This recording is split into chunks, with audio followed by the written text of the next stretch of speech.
Alright everyone, welcome back to another video. Last time we left off here with the Desert Invaders and a picture I think is so cool. We're now on to this page. Just had to make sure, sometimes these pages get stuck together. The Paris Church of the Empire stands off the No Germans. July 1940. Destruction in the heart of London. Throughout the shattered archway of a damaged building, the cameraman obtained this study of modern destruction in the heart of London. Rearing miraculously unharmed amid the smoldering devastations are the twin spires of St. Paul's Cathedral. That is pretty neat. Obviously, there's some reasons that could have happened. One major one, the Germans were Christians. They didn't want to destroy a cathedral. Another, they just missed. There could be any reasons as to how that stands. But, obviously, this is just a fascinating and amazing picture to see. It really, really is. Churchill inspects the home defense. July 1940. Prime Minister in the field. In the intervals of organizing the nation's war effort from number 10 Downing Street, Mr. Churchill made several visits of inspection to defense works, coast fortifications, and munitions factories in various parts of the country. Here he is shown above being greeted by defense plant workers during a tour of the northeast of England, and below inspecting a battalion of the Grenadier Guards. My bad. Grenadier Guards. So here he is, meeting the factoryman. And yeah, obviously, this is what you want to do. You want to go out to your people defending the country and say, good job, boys, or women, or whoever. Good job. You're defending the country. This is what, what you're doing is invaluable. These people are important, and you have to make them feel important. Because otherwise, they'll just be like, sorry about that. They'll be like, why are we fighting? We're just losing. Ooh. Oh, wow. Sorry about that. I had something stuck in my throat. But yeah, they'll just feel like we're losing. Why are we putting so much defense in this? We're just gonna lose. Italy's African ports bombarded. August 1940. British Navy attacks African ports. Heavy attacks were made during July and August by the Navy and RAF on Italian ports and supply bases on the Libyan coast, especially Derna, Tobruk, and Bordia. The last Italy's main forward base for Western desert operations. Above, an attacking cruiser off the Libyan shore. Below, a gun in action as units of the Mediterranean fleet bombard a coast port. There we see that cruiser attacking the Libyan shore. You can see all the smoke from the damage that is doing. And then below, just another example of it. You can see that large gun. I'm not sure what size that would be. I'm going to say that's probably a 12-inch gun. We'll go with that. It might be a 12-inch gun. Maybe like a 10-inch gun. I don't know. Not sure. Doesn't say.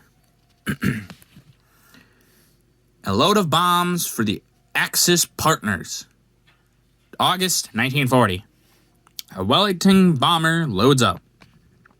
The whole of Western Europe, under German and Italian domination, was every night the happy hunting ground of British bombing planes, whose operations extended from Norway to Italy. The vast width of the front open to them, making it impossible for the enemy to anticipate the next stroke. Above, a train of bombs being loaded into a bomber in preparation for a night attack. And yeah, just look at the amount of bombs here. Obviously, Britain is bombed a lot, and much of Europe is bombed by the British. It is kind of crazy to think about the amount of just like bombs. The tonnage must have been ridiculous. In the description of this video, I'll actually look it up before I post this. I'll look up to see how much, what the tonnage of bombs dropped in this war was, and so maybe we can get a little bit of information both. Because I gotta say, there was probably a lot of bombs dropped. The Battle of Britain. No, Funny Mustache Man's aerial blitzkrieg begins. August 8th, 1940. Mass raids over England. The air offensive against Britain started in full force on August 8th. From that day until the 19th, when there was a temporary lull, bombers came over almost continuously, attacking airfields, dockyards, and munition works. High explosive and incendiary bombs were released over military and non-military objectives, but the damage done by the raiders outclassed by the British fighters and harried her. One second, I might have missed. When there's a lot of lines like this, I kind of get a little lost sometimes. Attacking airfields, dockyards, and munition works. High explosives and incendiary bombs were released over military and non-military objectives, but the damage done by the raiders, outclassed by the British fighters, and harried by the barrage of anti-aircraft fire, was out of all proportion to the losses they sustained. The balloon, shot down by enemy raiders off the southeast coast, below. Another balloon in flames. Its attacker can be seen on the right of the picture, and right above. No German raiders scuttle for home as their fighters intercept them. So here we see a bomb, or a balloon, getting shot down from up there. See that guy up there? You see another one getting shot down here. It's cool that we got that smoke arc. That kind of looks like a claw, almost like a crab claw or something. And then here, German bombers and British fighters. Now this picture almost doesn't look real. It is, but it almost looks like like a drawing of some sort. But yeah, and obviously the German bombers here heavily outnumbered. Looks like. So they would have had a rough time.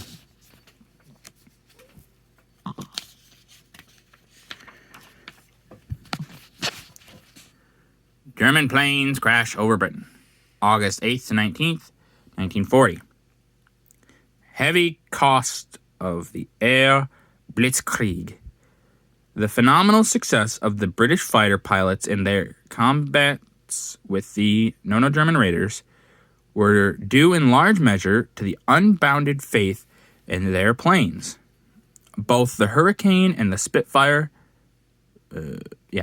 fighters proved themselves time and time again to be faster and more maneuverable than their German counterparts.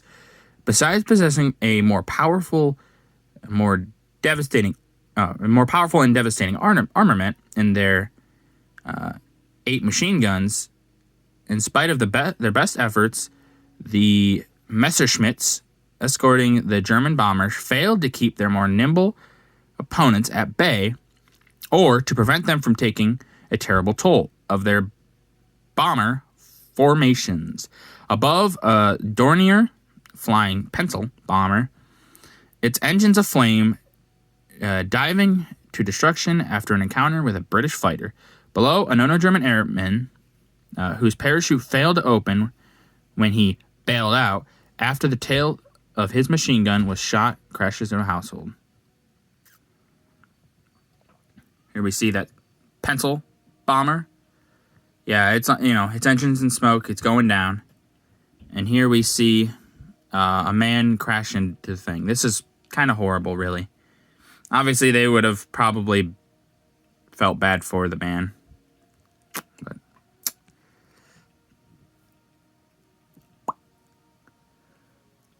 The Home Guard bags a German bomber. August 18th, 1940. Dornier shot down. Not all of the spoils of war over Britain fell to the regulars. On April 18th, a detachment of the Home Guard from their sandbag emplacement on the outskirts of South London, claimed the first bomber, a Dornier, to fall to the volunteer defenders. They shot it down after 180 rounds of rifle fire. Above are some of the men who shot down the bomber down. Below is the result of their lunch hour labor. It's kind of crazy to think that a bunch of men with some rifles shot down a bomber.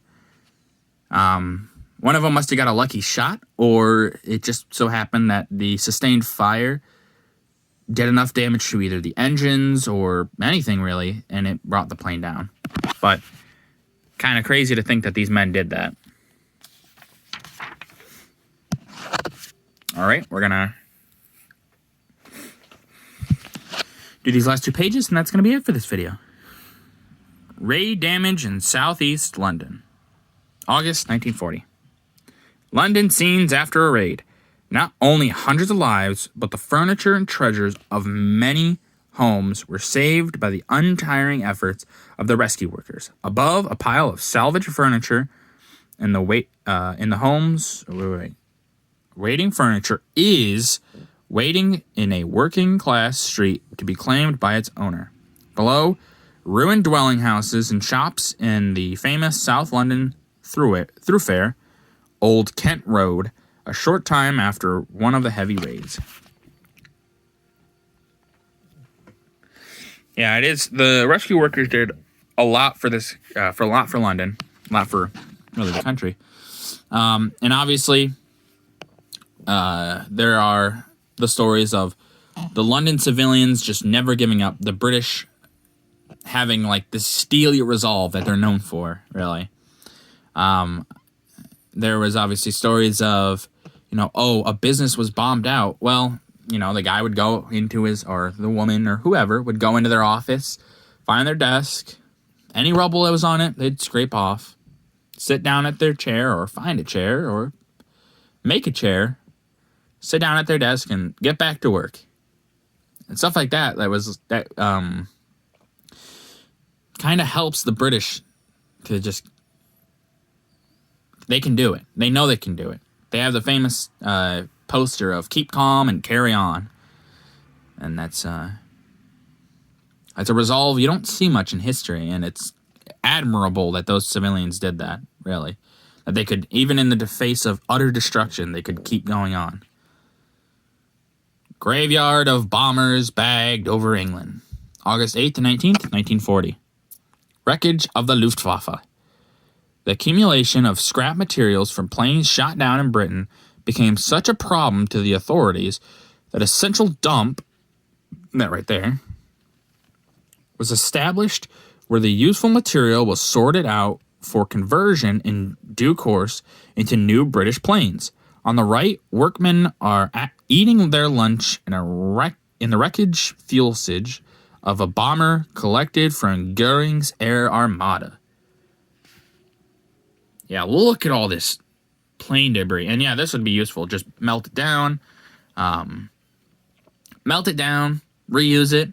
Why not? The enemies are giving you free material. It's what they would, they would have joked and been like, look at all this free material that we got.